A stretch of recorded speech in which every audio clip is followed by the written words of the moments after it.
Hey guys, Psychic here, and welcome back for another episode of K Factory with me. And I said that a little differently than I meant to, and it almost threw me completely off. Welcome back to, not welcome back for, but both works.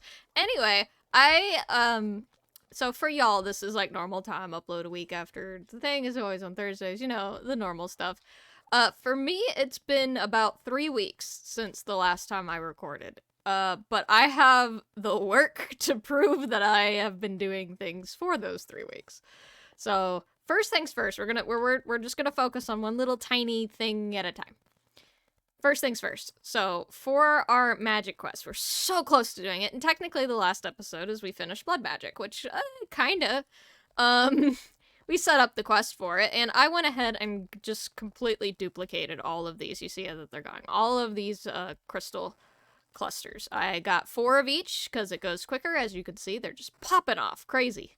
And going into render hoppers and going into our oak drawers. And actually, I've been doing this for so long, I have about a little over 200 for each of them, which I hope is enough for what we need, because the quest wasn't just asking for us to automate the crystals. It was asking us to fill 5 greater Tartaric gems with all of the variants of well. So we did the automation part, but we haven't filled the Tartaric gems. Now I have gems. I have 4 empty ones. Oops. I have 4 empty ones, and then one that just needs some normal will in it. And from what I read in our little book here, if I can locate it again. Let's see. You might be wondering, how on earth do I get this well into a usable form? Well, the answer is simple. Just place an empty Tartaric gem into a Hellfire Forge in the same chunk as a Demon Crucible, and then feed the Demon Crucible with will crystals of the desired aspect. So your Tartaric gem will find that with that aspect of will, and then you can charge which kind of will your sentient tools use by pressing the right button while holding them. So over here, in this particular chunk, I do have a Demon Crucible, and I have my Hellfire Forge. And this, if I hold my little Demon Will Aura gauge thing and not look at a block, this chunk is completely empty. And how do I check my chunks again? I don't remember. It doesn't matter. I'm gonna look at the map, and if I am in a chunk, I'm in a chunk. Yep, I'm in a chunk, so I don't have to worry about moving anything. So I'm going to go ahead and take this greater Tartaric gem, that's just the raw will, because I seem to have plenty of that in there anyway. And I believe it just works like this. So we're going to put this gem in here, and then we just right-click that. And as you can see in our little bar, the little bit of blue just appeared, and then it went away. And this should have a higher number. So this is at 1489. We put that in there. Yep, see, it's getting bigger. And I believe each of the greater Tartaric gems holds 4,000, I want to say a 96 will, so I don't know if I could just place a, yeah, because this only eats it so fast. I could probably put a hopper on top of this. I also am trying to, like, prevent putting too much will in here, though, because the Tartaric gems will take whatever is the most in that chunk if it's an empty one. So I don't want to put too much of the raw will in here, because I don't want to fill the next greater Tartaric gem with, well, raw will. This eats it so fast, which is a good thing. Okay. So I'm going to go ahead and continue to do this, and we're going to go ahead and fill all 5 of these things. So we will be right back. And there we go. We got one that's full to 4,096 will. So now, I believe that this is empty, and I did put a hopper on there. It works perfectly fine. And actually doesn't look that bad either. It kind of encases it perfectly. So I'm going to go ahead and put this Demon Will away, and that means we have 1 full greater Tartaric gem. Now, if we look on our thing, we do have a little bit of the raw will still in our chunk. So what we could do is we can grab a just any Tartaric gem. I don't have any extra, apparently, and fill it that way, but I believe what might work, and if this doesn't, this will suck, but what might work a little bit is to go ahead and grab some of the a different will type and fill our chunk with that instead. So let's do this one next. Let's do the corrosive will, and we're gonna go ahead and just shove this in here. And that should completely fill the chunk with the green, so if I put an empty Tartaric gem, theoretically, it should just fill with that one. Nope, that's with raw will. Well, what I might be able to do is, let's see, I can move this and just shove it in a different chunk. How about we do something like that? Let's go over to this chunk. I'm gonna shove this Tartaric gem in here that has a little bit of will in here, and put it in this chunk instead, so that way this should now be empty. Yes. And then this is the only... Now the corrosive will is the only thing in this chunk. Yes. Yes. This should work now. Yay, it turned green. Okay, so that's how that's gonna work. And just as an FYI, each of these will crystals gives 50 will, so 4,096. It's not gonna give you an even amount, because it has to end either in 0 or 50. So it's something you might have to do that each time. I'm sure there's an easier way to do that as well, to kind of pick and choose what kind of will that you want into your gem, but for now, that's what it's going to be. So now, I'll come back and we'll have all of 5 gems completed for us.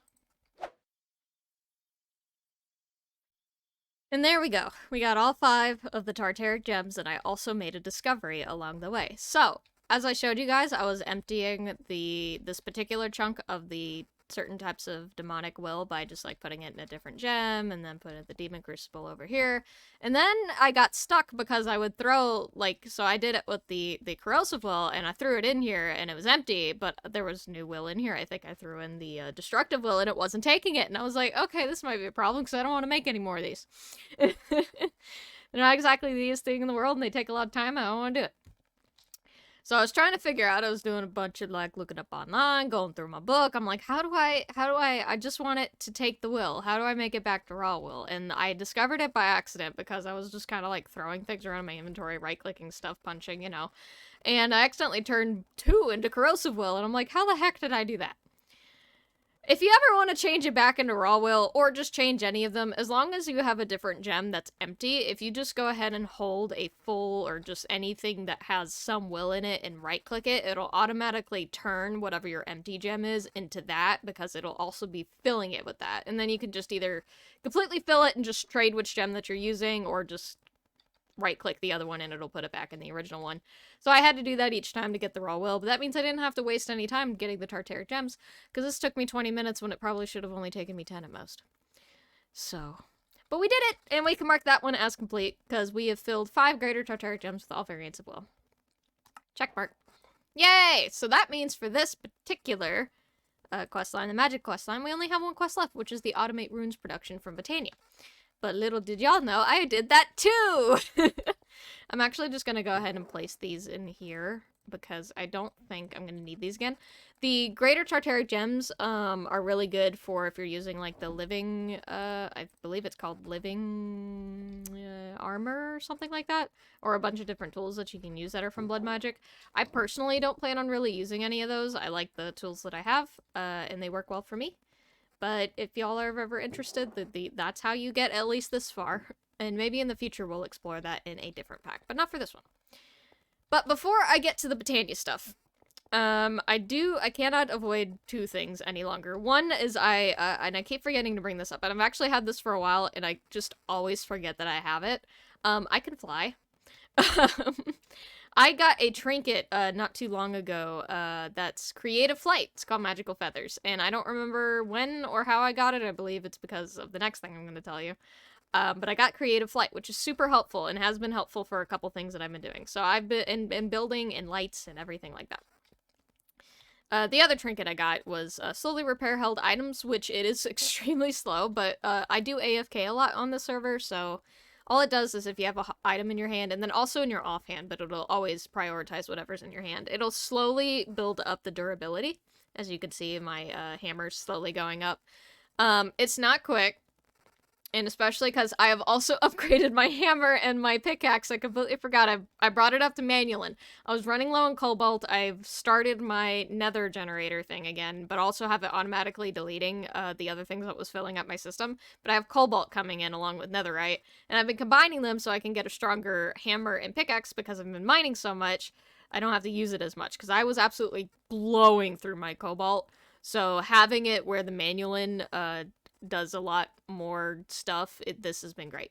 But also, I added some creative upgrades to the Manulin by, let's see if I can creative. It's one of these somewhere. It's like a, here it is for the tickets. It's creative upgrade. You can craft this using different blocks. So Scorched Stone, Block of Slime Steel, Queen Slime, Hepatizon, Netherite, Pig Iron, Manulin, Rose Gold, and Tinker's Bronze. I have all of the items to do that. I think the hardest actually was the Queen Slime, but I don't even think that was hard. It was just annoying. Yeah, Cobalt Gold and Magma Cream, and I had Magma Cream for some reason. So I made 2 of those, and I attached them to my hammer, so that way I can actually get, I believe I did Reinforced. Yeah. So it even lasts a little bit longer, so I really needed that, and it really works. So when I go AFK, I let this load. Otherwise, it's not really super great, otherwise, because it takes so long. It's definitely not one of those where you heal faster than you mine. But it's still something to have. The thing I can't avoid anymore is as soon as I exit this door, you might notice a couple things. And one of them is that I have been digging a lot, and this pillar is kind of in my way, but I'll use my creative flight. I've dug so much, and I'm not done. So I have mapped out the area that we're going to be putting our farms into, and I've dug the outline for it. The ground, obviously, is not quite done. I have this little divot here in that block that I'm planning on digging out, and there's torches everywhere, and that's because I haven't finished, and I don't want to put lanterns down until I do. But it's a lot of space. I think it'll be enough, because cloches was the word I was looking for in the last episode. The immersive engineering cloches is what's good, what a lot of our food's going to be grown through, because we have infinite power, so I'm not worried about power. Water's never an issue. Got infinite water. And we have a bunch of different ways to, like, transport items using the pipes mod, so I'm not too worried about all of that. The hard part will be coming into trying to do the trees, any of the animals, and then the actual crafting of the food. But I'm not worried about that right now because I've just been digging, and that's all I've been focused on. So I'm hoping that this is actually enough room. If it's not, I give up. No, it should be plenty of room because, like I said, the cloches don't take up a lot of space. It's 1 block, or technically, it's a 1 by 1 by 2. It's too tall, and then 3 if you want to include the how it gets power. Is whatever, but it doesn't take a lot of space. And I think we determined how many plants there are, but I'm not going to worry about that too much.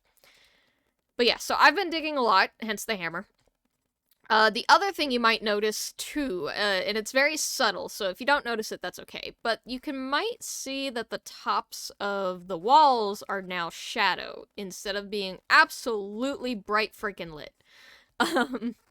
I suddenly got a itch to be like, hey, I want my cave to actually look like a cave. And I'm gonna have a ceiling eventually, but it was really bothering me exactly how lit up this place was. I want the ground to be lit up, because that's where I live, and it kind of makes sense. I have, like, lanterns and stuff everywhere. But it didn't make so much sense for, like, the top of the walls and the ceiling to be lit up. So I've been moving all of our feral lanterns, and it actually, the light glitches quite a bit when you do that. So I've had to, like, log out and log back in quite a few times because a chunk will randomly just, like, stay really dark for some reason, but I fixed it all. So it's very subtle, but I think it adds a good effect. And the other thing, as you might notice in my inventory, is a stone slab, which I completely forgot about. When I did this pillar over here, I utilized stone slabs to help, like, keep areas dark so things don't spawn without having to put a light source. And that's why this pillar was always looking so much darker compared to everything else around here. And I don't know what happened with my brain, but I did it for that and then forgot about it. Promptly just, like, threw it out, never used it again for building. So I've now utilized it. So all of these areas that are, like, really dark, you don't have to worry about zombies or any monsters spawning because I have all of these stone slabs. And I've dug this out back here because I wanted this pillar to look a little bit more prominent. And hopefully I won't have to dig any more than that. Because all of this back here is useless. It's just for looks. I even made sure to keep it where my little wither thing, or, yeah, wither and wither skeleton thing looks just fine over here. I don't know why I have a torch here. Yeah. If one zombie spawns, I'm not gonna die. And then also to balance off the pillar a little bit, I've put this little pathway here, and I'm sure y'all... It doesn't do much, it just brings me to the redstone in here, and I don't really ever go in there, but that's okay. So yeah, I've been doing that. It's been a lot of digging and a lot of time, but I have also caught up and watching a lot of YouTube videos, so I think it's been worth it. Back to the Botania thing, that was the other thing. We actually have completed that, and that took so long. It took me a full day and a half of playing on this server to figure out the Botania stuff. So, downstairs. So, first of all, these mana spreaders I've upgraded to Gaia because I had extra ones, and I thought I was going to use them, and then I didn't. So, just letting y'all know that they're there. I have moved my creative pool downstairs, and it's going to look a little weird. My magnet is off, yeah. So it's very pretty. I've also taken a trip into the end and discovered quite a few more biomes that I've never seen before, and I'm not going to bother to talk about those because y'all can explore them, but I use the Aurora crystals down here because they're very pretty, and they look kind of nice. So, let's back up for a moment here. What the heck is all of this? The Botania quest. The last quest that we had was to automate the runes production, and it's not just automate anyway, it's asking to use the Corporea system, which I have found a multitude of tutorials for, and none of which have told me how to do anything helpful. They were a little helpful, but not to the degree that I thought that they were going to be, and I had to configure a lot of this myself, because the biggest thing is I wanted to hook up the Corporea system into also my ME system, or the Refined Storage system, sorry. And that was the hard part, but once I figured that out, it was fine. Let's just do the quickest of recaps for how the Corporea system works. The first thing is you're going to need a main Corporea spark. Actually, this might be better if I look up There we go. You're going to need a Master Corporea Spark, which is a normal Corporea Spark along with a Dragonstone, and this is simply just made with pixie dust, ender air bottles, and some sparks. So a lot of blaze powder. A lot of blaze powder. I was constantly running out of blaze powder. And you might not think why, because this doesn't look like a lot. I have hidden ones. And I'll just show that to you now. Because this is complicated. Oop, that was the wrong wall. Alright, let's go, let's look over here. This, is a lot. And I'm gonna leave it at that, so... it's a lot, and I have this on each side of these walls, and I think maybe the first thing I'll explain is these chandelier-looking things I have is actually for all of the mana that I need for each of these, and there is possibly a much simpler way of automating the runes with the Corporea system than I have done it. This is the only thing I can get myself to understand. So, this looks complicated, could be easier, but this is just how I've done it. But these little chandeliers, each of these elven mana spreaders go to one of these runic altars. So that's why there's a lot of them. And each of these, I have 4. They're being split by the mana splitter. And then behind the wall, I have more elven mana spreaders. And behind that, if I go down here, I have back here our Everlasting Guilty Pool with 4 elven mana spreaders. And I don't know why I do this constantly, but I always just assume that the mana spreader has to be on top of the pool. I constantly forget that it could be next to it. So when I accidentally placed one next to it and it was shooting mana, I was like, what the heck's going on? But this is much simpler than what I originally had set up and used less mana spreaders, so this is great. So this just goes to each of these mana spreaders, and then each of these go into the mana splitters, and then into the pools, and then into the things. So they look nice, and that's all I care about. So the way that I have this set up, and I'm trying to, like, I'm stuttering so much because I'm trying to figure out where to even begin explaining this. How about I explain how I have, just how does this work? How about that? How does this work? How about I show you what it does first? I have this set up to where you just press the button and it makes it. And all you gotta do is pick up the items when they're done. I don't have it automatically going anywhere, because that's hard. And I think that would have complicated things a little bit too much and made it not look so nice. So I'm just going to show you. Let's go ahead and make... Can I make a Rune of Earth? Do I have enough items to do that? I should. Yeah. Let's go ahead and make ourselves a Rune of Earth. Turn your magnets off if you have them and just slap this button. And you'll see that this little open crate is just dropping items. And it drops exactly the items that you need. Even a living rock to put in there. And then we have this little mana spreader. It's shooting in there. And you might think Psychic. Okay, so you've gotten this far, but you always have to right-click it with a Wand of the Forest, right? Not here you don't, because I have it automatically doing that. I'm proud of it, and my head hurts. looky. Boom. Automatically does it. And then you just pick them up. So let me explain how that works, and I'll explain it with the water room, because it's a little closer for me. So I have the open crate, which we've all used before. When you pump items into it, it just automatically drops items. One at a time, it'll just drop items. And I have it going in the runic altar, which picks it up. And also, all of these are just glass item frames, so don't think there's anything too fancy going on here. So what I have is these hoppers that are each below these corporea funnels. And what happens is so the way the corporea system works is you have to have this master, and it has to be above any sort of inventory. And it doesn't have to be anything fancy. I'm not actually using this barrel. Don't gotta use it. Just has to be above an inventory. And all of the sparks have to be above some sort of inventory that can input or output, or these funnels or inceptors, whatever you want to use it for. So all of these drawers have a one of the sparks above it. And so that means these are now a part of the system. So anything in here can be used in the system. What these funnels do is when you give them a redstone signal, so this button sends a redstone signal, and these also have to have sparks above them to make them a part of the system. When you give it a redstone signal, and then there's an item frame with the item that you want on it, it searches the system for that item. And then once it finds it, it's going to drop it into an inventory below, and it can either be right up below it or 2 blocks below it. And it doesn't have to be a hopper, it just has to be any sort of inventory system. So I have it being a hopper because I want it to travel down into this open crate. So every time I press that button, it sends a redstone signal down here onto the funnels, and each of these funnels searches for the respective item, puts it in the hoppers, throws it in the crate, and it goes onto the runic altar. Hopefully that's simple enough to understand, because that took me a moment. Also, I'm just going to put these in here. The next step. So you got them all the way to the altar. But you want it to be automated. You don't want to have to do anything yourself. You don't, the only thing you want to do is pick it up when it's done. Kind of like a delivery system, you're just there when it's made. So you don't want to have to click it with your wand, because that requires work. And what if you have multiple of these going? You don't want to sit there and have to wait.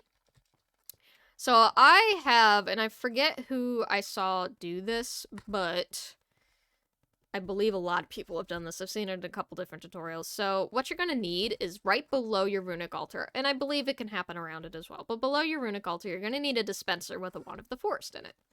And it's just a normal vanilla, and this whole thing, other than the wand, of course, is just a vanilla thing.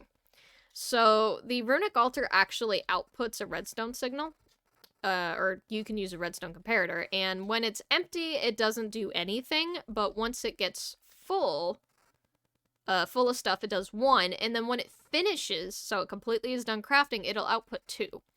So I have this set up to when it's done crafting and outputs 2, hence why there's only 2 redstone dust here, and then into the repeater. What it does is it goes to this repeater, goes to this redstone torch, and then down here. And this, you could set up in many ways. This was just what made it compact and functional for me, since I had so many so close together. But I have it just going so that it turns this redstone off and this redstone on, and then this goes back to the dispenser. I said dispenser, right? Yeah. Back to the dispenser, activates it, and it acts like a right-click, and right-clicks your runic altar and crafts it. So, and this is all done just by pressing one little button, and it completes it. So each of these, like I said, have a spark above it, and the sparks have a range of, I believe, 8 of an 8-block radius, and so technically your system can go on infinitely. Now, of course, these from this side to this side was not 8, or what's farther than 8 blocks, so I have a barrel back here with just a random spark on it.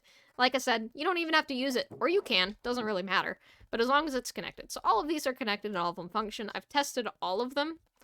In fact, I think if I go into here and search up rune... Okay, I tested most of them. I lied a little bit about all of them. But also, some of the runes are not going to be seen because I have them automatically going in here. And that's the next thing I'm going to explain. So, I wanted this to automatically pull from my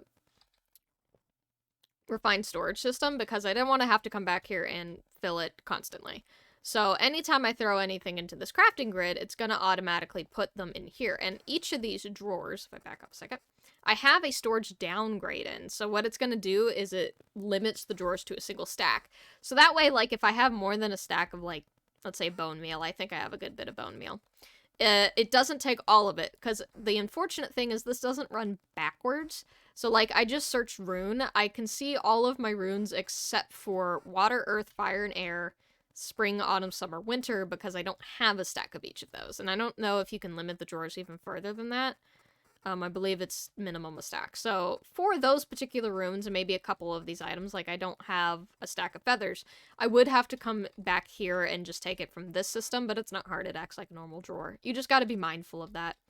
But I have it to where each of these pull a stack from my system, and it's just pretty simple. I have them hooked up using exporters, and this is hooked up to the same thing that I have from, excuse me, from this system over here, the network receiver. So I have it below, I believe, and I have this unhooked. And I meant to put the wall back here, and that just never happened.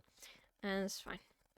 And then each of these exporters, I have filtered, so it only puts in the items that it needs. Though once you have the drawers locked, it doesn't really matter, but I did it anyway, because I struggle with locking the drawers. Believe me. So yeah, I have it that set up that way, so the drawers are automatically always filling. So this system works. I don't really know, to be honest, if this is considered automated in the way that the pack maker probably wanted it to be. I don't actually have a clue. Because like I said, I haven't watched really anybody else's playthrough of Cave Factory. And the handful I have watched, I've never seen them do this particular quest. Not that I've really searched for it either.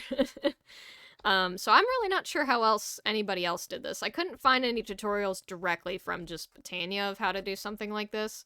In fact, when I originally was researching how to automate the runes, there was a very compact and very efficient way just using your refined storage in Botania.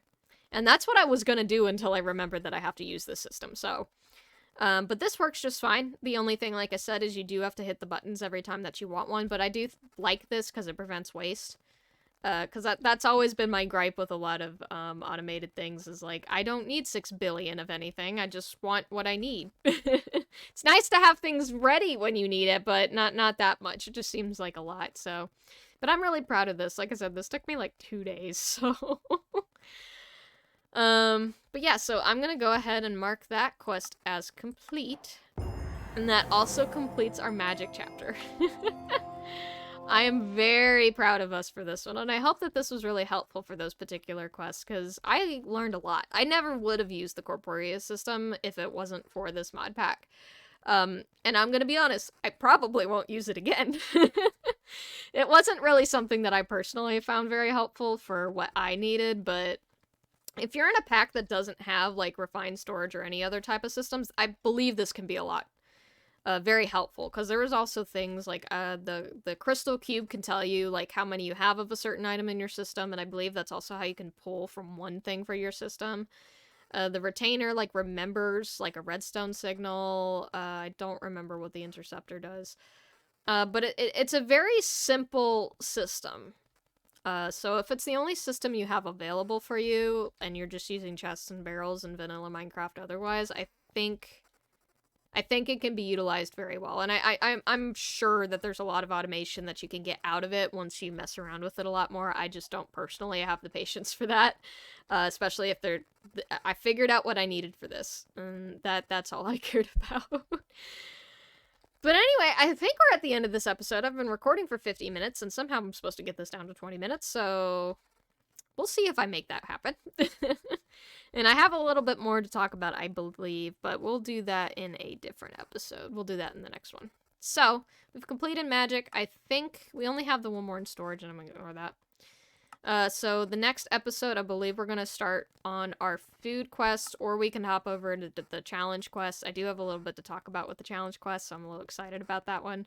But yeah, I hope you guys enjoyed, and if you have any tips, tricks, or anything like that, please put it down in the comments below. I always greatly appreciate it, and I will see you in the next one. Bye-bye!